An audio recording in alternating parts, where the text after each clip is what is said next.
Hello folks, Norm the teacher here. This is going to be video number 2 in my playlist called Motorized Bicycle. And here I just want to cover some things about the clutch.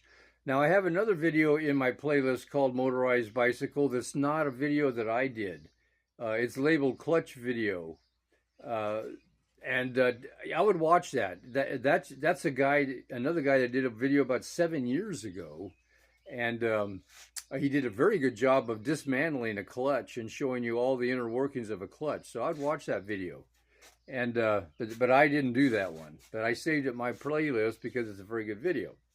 Okay, here's my video on the clutch.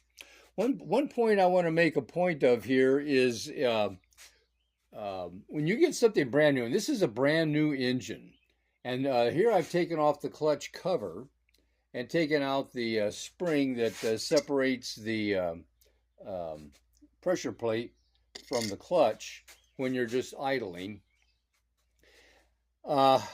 It pays to dismantle things when they're brand new. A couple reasons for that. First of all, nothing has had a chance to rust up and get seized up yet, making it much easier to dismantle it. Plus, you can also find defects. For example, this is a brand new clutch. It's never been used, and these were what the clutch pads look like. Now, notice where this loose stuff here, like right here. See that there? That's some loose stuff on that pad, and this is some loose stuff. See, that's going to come out.